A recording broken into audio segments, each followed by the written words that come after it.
Matthew Henry's Commentary on the Whole Bible. An exposition, with practical observations, of the Book of Job. Chapter 9. In this and the following chapter we have Job's answer to Bildad's discourse, wherein he speaks honorably of God, humbly of himself, and feelingly of his troubles, but not one word by way of reflection upon his friends, or their unkindness to him, nor in direct reply to what Bildad had said. He wisely keeps to the merits of the cause, and makes no remarks upon the person that managed it, nor seeks occasion against him. In this chapter we have 1. The doctrine of God's justice laid down, verse 2. 2. The proof of it, from his wisdom and power and sovereign dominion, verses 3 to 13. 3. The application of it, in which 1. He condemns himself as not able to contend with God either in law or battle, verses 14 to 21. 2. He maintains his point, that we cannot judge of men's character by their outward condition, verses 22 to 24. 3. He complains of the greatness of his troubles, the confusion he was in, and the loss he was at what to say or do, verses 25 to 35. Job 9 verses 1 to 13. Bildad began with a rebuke to Job for talking so much, chapter 8 verse 2. Job makes no answer to that, though it would have been easy enough to retort it upon himself, but in what he next lays down as his principle, that God never perverts judgment, Job agrees with him. I know it is so of a truth, verse 2. Note, we should be ready to own how far we agree with those with whom we dispute, and should not slight, much less resist, a truth, though produced by an adversary and urged against us, but receive it in the light and love of it, though it may have been misapplied. It is so of a truth that wickedness brings men to ruin, and the godly are taken under God's special protection. These are truths which I subscribe to, but how can any man make good his part with God? In his sight shall no flesh living be justified, Psalm 143 verse 2. How should man be just with God? Some understand this as a passionate complaint of God's strictness and severity, that he is a God whom there is no dealing with, and it cannot be denied that there are, in this chapter, some peevish expressions, which seem to speak such language as this.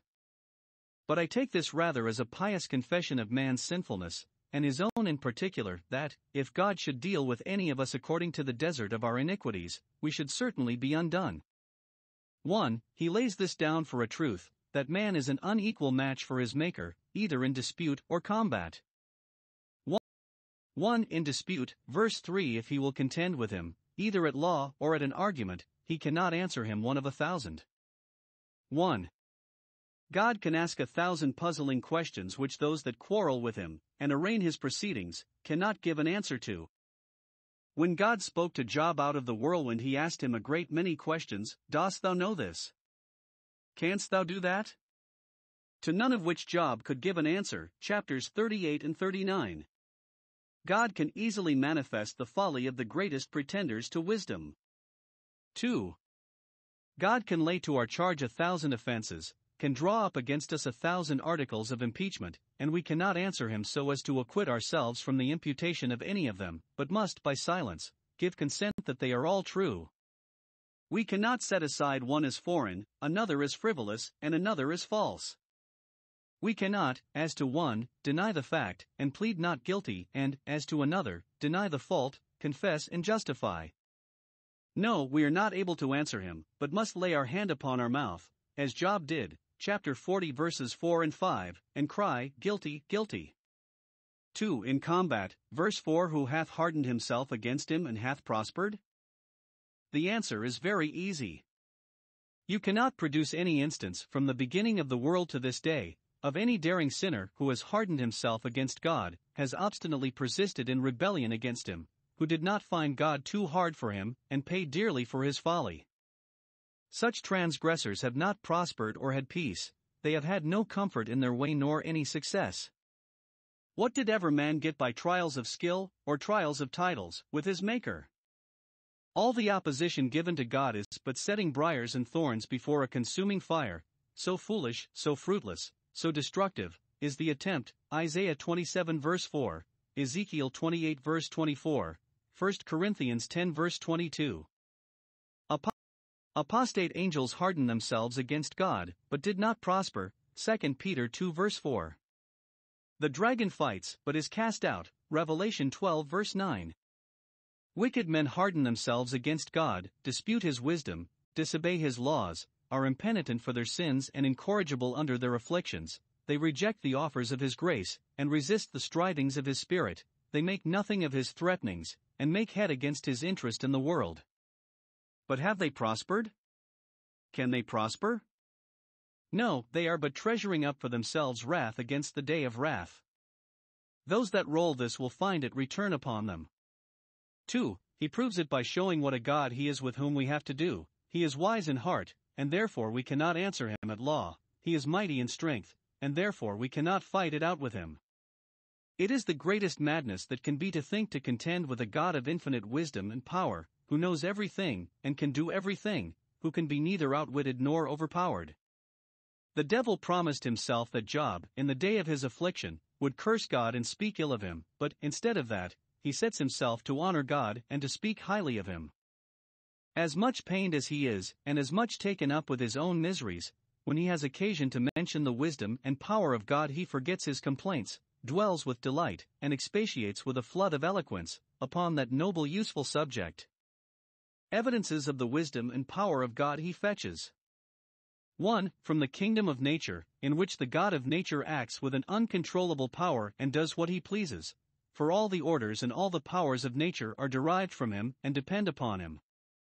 1. When he pleases he alters the course of nature, and turns back its streams, verses 5 to 7.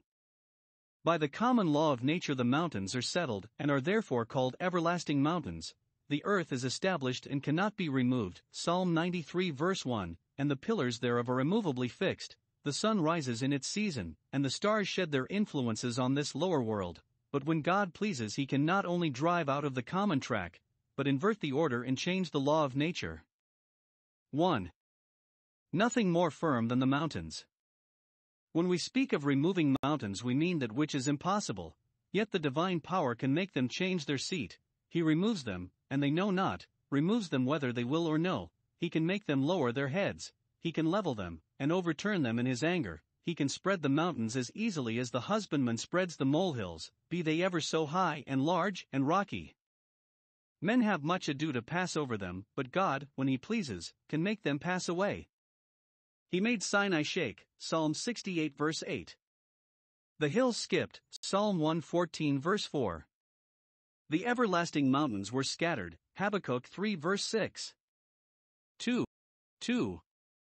Nothing more fixed than the earth on its axletree, yet God can, when he pleases, shake the earth out of its place, heave it off its center, and make even its pillars to tremble. What seemed to support it will itself need support when God gives it a shock.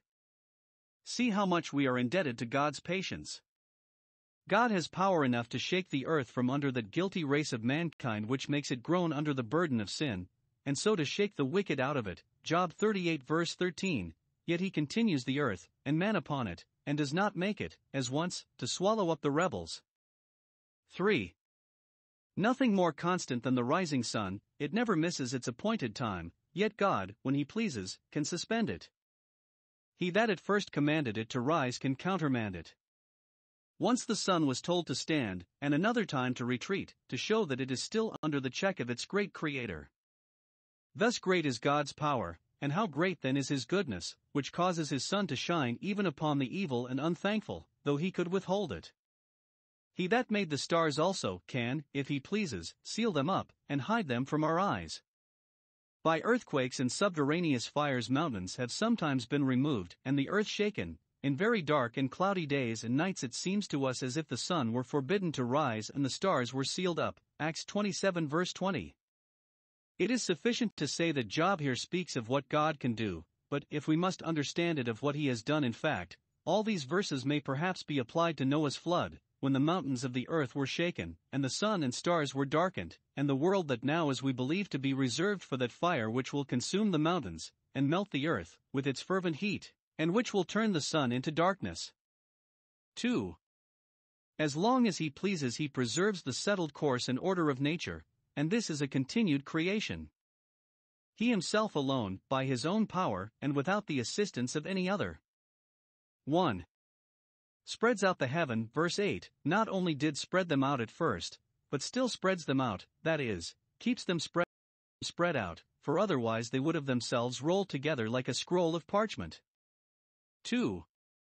He treads upon the waves of the sea, that is, he suppresses them, and keeps them under, that they return not to deluge the earth, Psalm 104 verse 9, which is given as a reason why we should all fear God and stand in awe of him, Jeremiah 5 verse 22.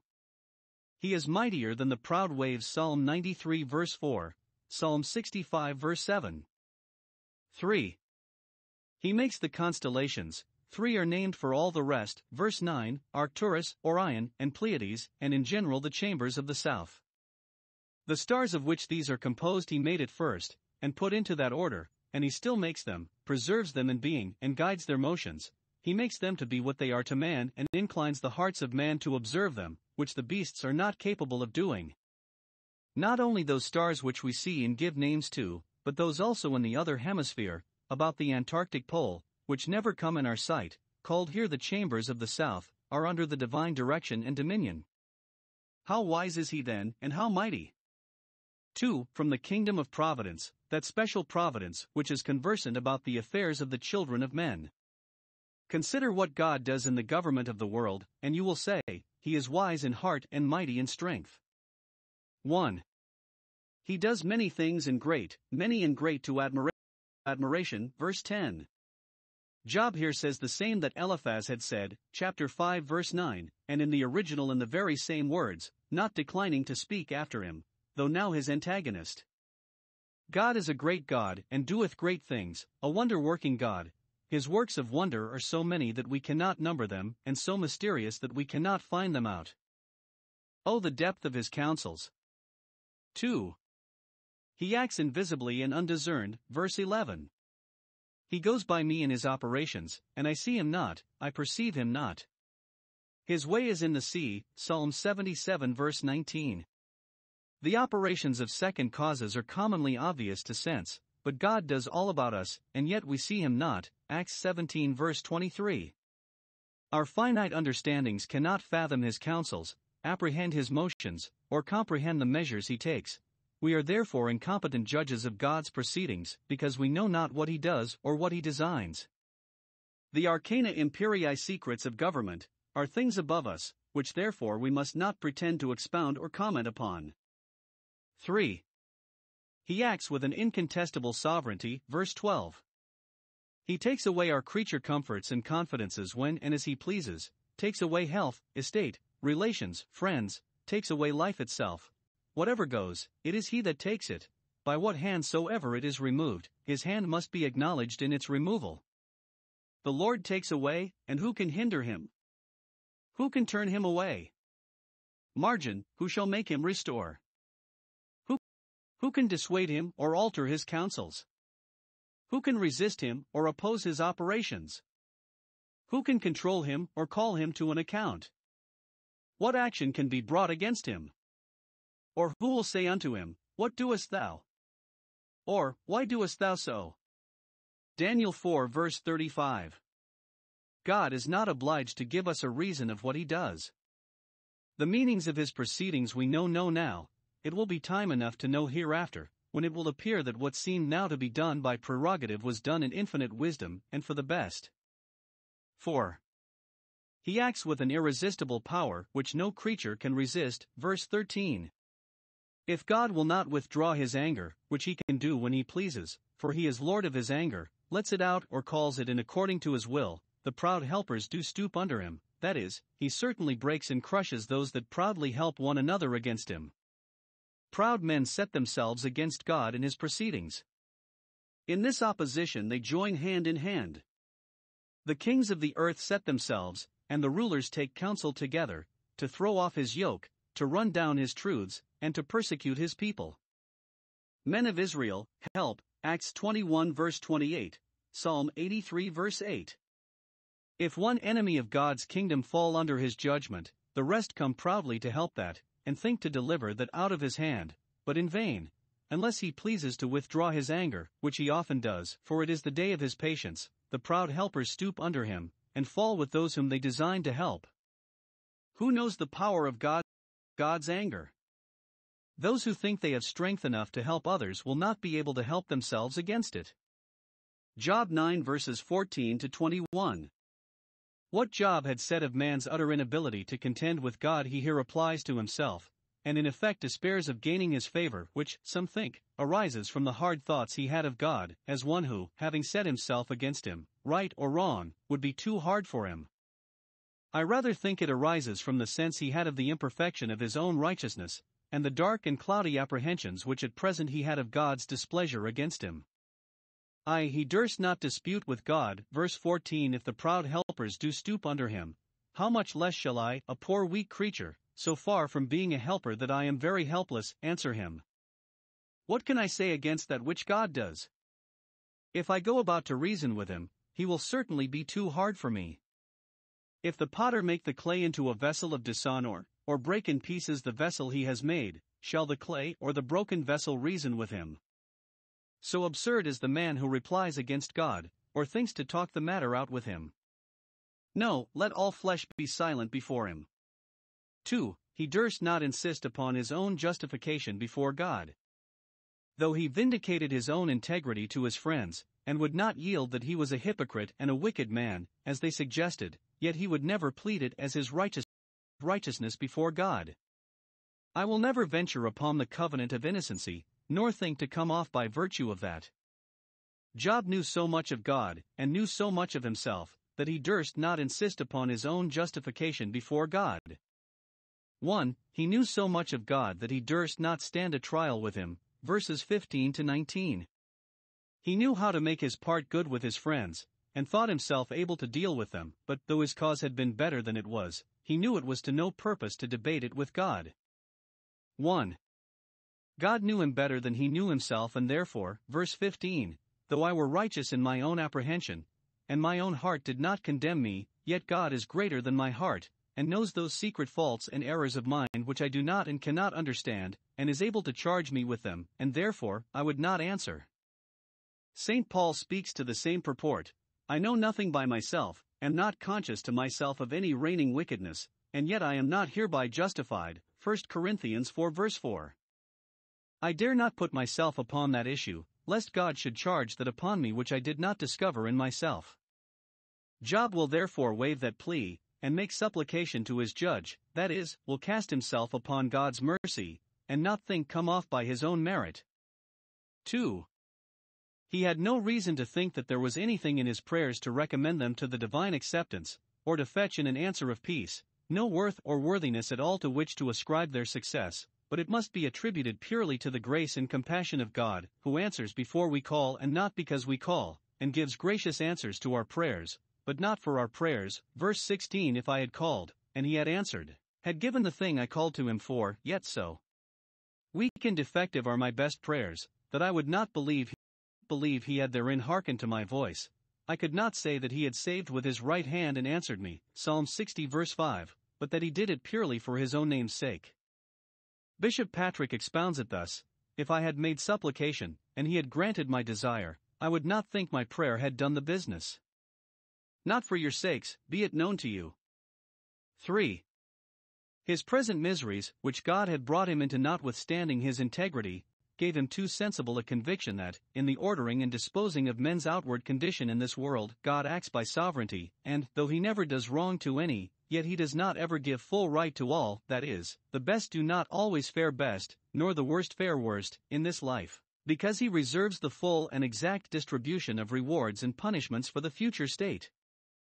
Job was not conscious to himself of any extraordinary guilt, and yet fell under extraordinary afflictions, verses 17 and 18. Every man must expect the wind to blow upon him and ruffle him, but Job was broken with a tempest. Every man, in the midst of these thorns and briars, must expect to be scratched, but Job was wounded, and his wounds were multiplied. Every man must expect a cross daily, and to taste sometimes of the bitter cup, but poor Job's troubles came so thickly upon him that he had no breathing time, and he was filled with bitterness. And he presumes to say that all this was without cause, without any great provocation given. We have made the best of what Job said hitherto, though contrary to the judgment of many good interpreters, but here, no doubt, he spoke unadvisedly with his lips. he reflected on God's goodness in saying that he was not suffered to take his breath, while yet he had such good use of his reason and speech as to be able to talk thus, and on his justice in saying that it was without cause. Yet it is true that as, on the one hand, there are many who are chargeable with more sin than the common infirmities of human nature, and yet feel no more sorrow than that of the common calamities of human life, so, on the other hand, there are many who feel more than the common calamities of human life, and yet are conscious to themselves of no more than the common infirmities of human nature. 4. He was in no capacity at all to make his part good with God, verse 19. 1. Not by force of arms. I dare not enter the lists with the Almighty, for if I speak of strength, and think to come off by that, lo, he is strong, stronger than I, and will certainly overpower me. There is no disputing, said one once to Caesar, with him that commands legions. Much less is there any with him that has legions of angels at command. Can thy heart endure, thy courage and presence of mind, or can thy hands be strong to defend thyself in the days that I shall deal with thee? Ezekiel 22 verse 14. 2. Not by force of arguments. I dare not try the merits of the cause. If I speak of judgment and insist upon my right, who will set me a time to plead? There is no higher power to which I may appeal, no superior court to appoint a hearing of the cause, for he is supreme and from him proceeds every man's judgment, which he must abide by. 2. He knew so much of himself that he durst not stand a trial, verses 20 and 21. If I go about to justify myself, and to plead a righteousness of my own, my defense will be my offense, and my own mouth shall condemn me even when it goes about to acquit me. A good man, who knows the deceitfulness of his own heart, and is jealous over it with a godly jealousy, and has often discovered that amiss there which had long lain undiscovered, is suspicious of more evil in himself than he is really conscious of, and therefore will by no means think of justifying himself before God. If we say we have no sin, we not only deceive ourselves, but we affront God, for we sin in saying so, and give the lie to the Scripture, which has concluded all under sin. If I say, I am perfect, I am sinless, God has nothing to lay to my charge, my very saying so shall prove me perverse, proud, ignorant, and presumptuous. Nay, though I were perfect, though God should pronounce me just, yet would I not know my soul, I would not be in care about the prolonging of my life while it is loaded with all these miseries. Or, though I were free from gross sin, though my conscience should not charge me with any enormous crime, yet would I not believe my own heart so far as to insist upon my innocency nor think my life worth striving for with God. In short, it is folly to contend with God, and our wisdom, as well as duty, to submit to him and throw ourselves at his feet. Job 9 verses 22 to 24. Here Job touches briefly upon the main point now in dispute between him and his friends. They maintain that those who are righteous and good always prosper in this world, and none but the wicked are in misery and distress. He asserted, on the contrary, that it is a common thing for the wicked to prosper and the righteous to be greatly afflicted. This is the one thing, the chief thing, wherein he and his friends differed, and they had not proved their assertion, therefore he abides by his, I said it, and say it again, that all things come alike to all.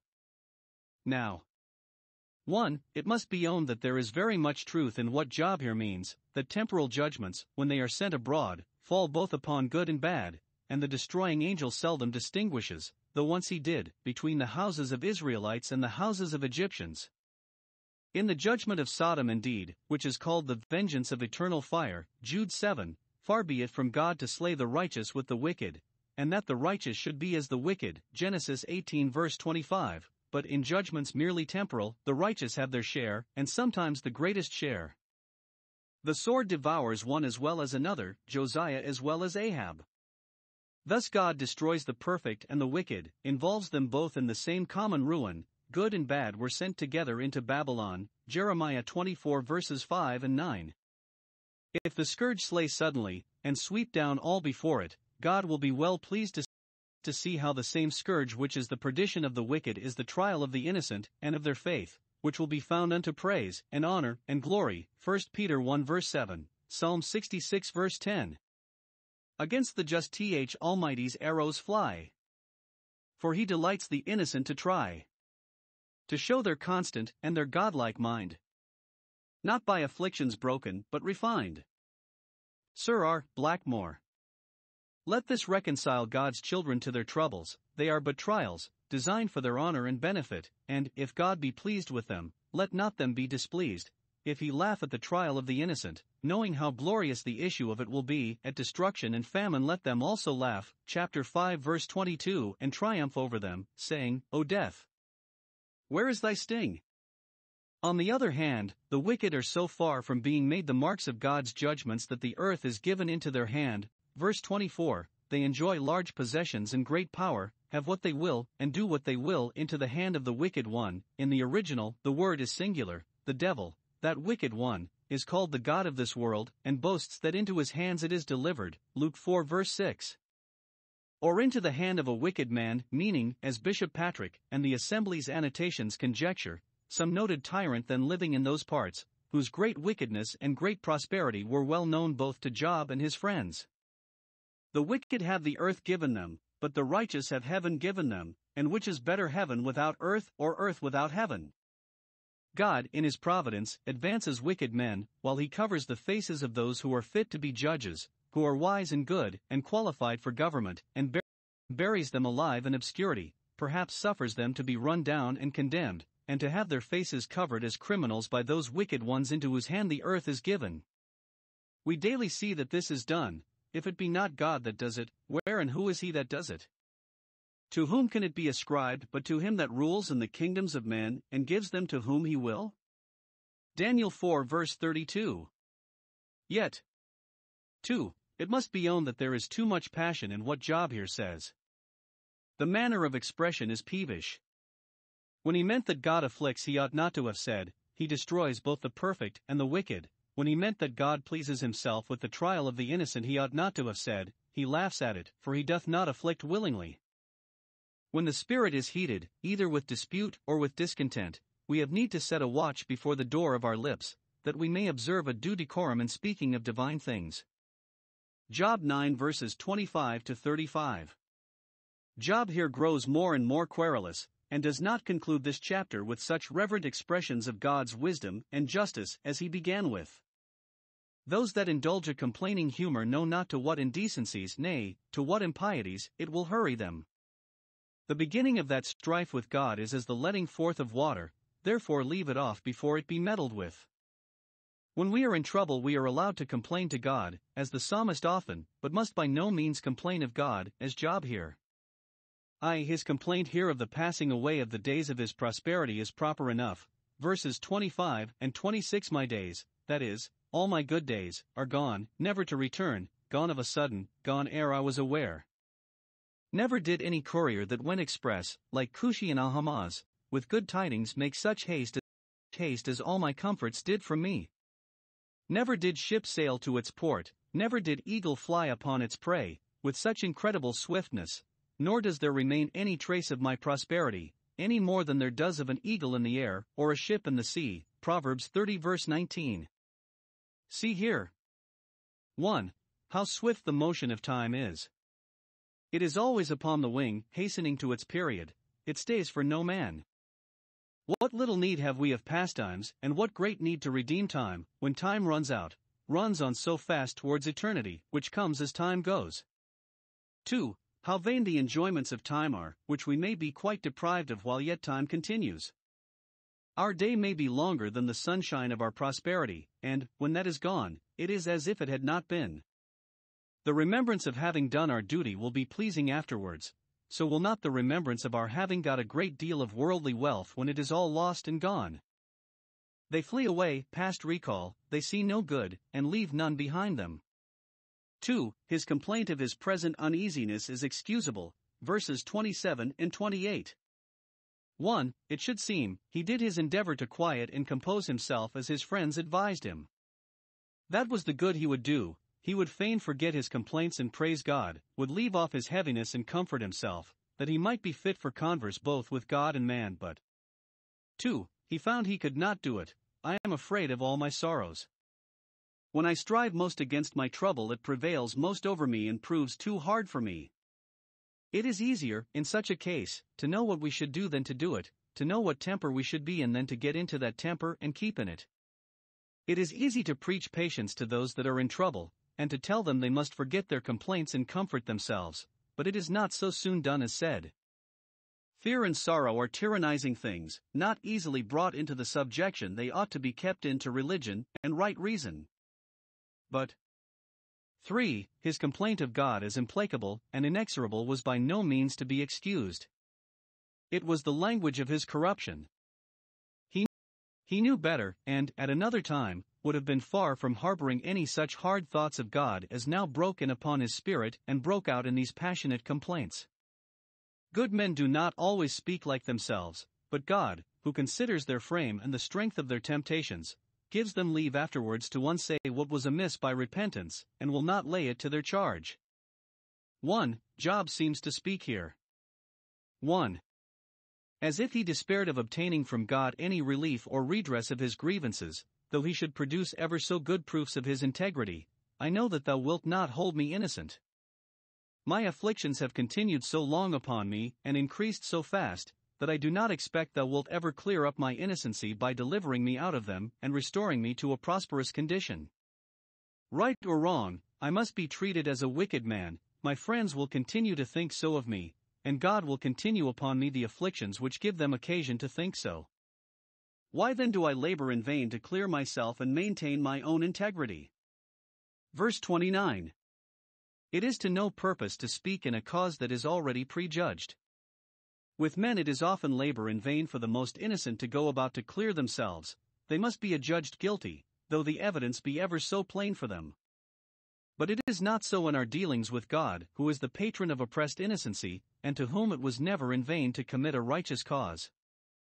Nay, he not only despairs of relief, but expects that his endeavor to clear himself will render him yet more obnoxious. Verses 30 and 31. If I wash myself with snow water, and make my integrity ever so evident, it will be all to no purpose, judgment must go against me.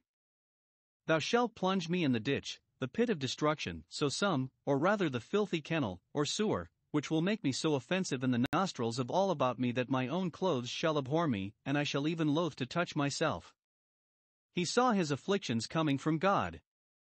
Those were the things that blackened him in the eye of his friends, and, upon that score, he complained of them, and of the continuance of them, as the ruin, not only of his comfort, but of his reputation. Yet these words are capable of a good construction. If we be ever so industrious to justify ourselves before men, and to preserve our credit with them, if we keep our hands ever so clean from the pollutions of gross sin, which fall under the eye of the world, yet God, who knows our hearts, can charge us with so much secret sin as will forever take off all our pretensions to purity and innocency, and make us see ourselves odious in the sight of the holy God. Paul, while a Pharisee, made his hands very clean, but when the commandment came and discovered to him his heart sins, made him no lust, that plunged him in the ditch. 2. As if he despaired to have a fair hearing with God, and that were hard indeed. 1. He complains that he was not upon even terms with God. Verse 32. He is not a man as I am. I could venture to dispute with a man like myself. The potsherds may strive with the potsherds of the earth, but he is infinitely above me, and therefore I dare not enter the lists with him. I shall certainly be cast if I contend with him. Note. First, God is not a man as we are. Of the greatest princes we may say, they are men as we are, but not of the great God. His thoughts and ways are infinitely above ours, and we must not measure him by ourselves. Man is foolish and weak, frail and fickle, but God is not. We are depending dying creatures, he is the independent and immortal creator. Secondly, the consideration of this should keep us very humble, and very silent before God. Let us not make ourselves equal with God, but always eye him as infinitely above us. 2.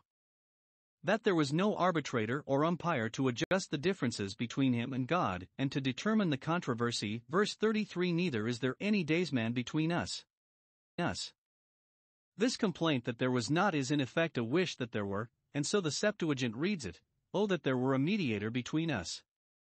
Job would gladly refer the matter, but no creature was capable of being a referee, and therefore he must even refer it still to God himself and resolve to acquiesce in his judgment.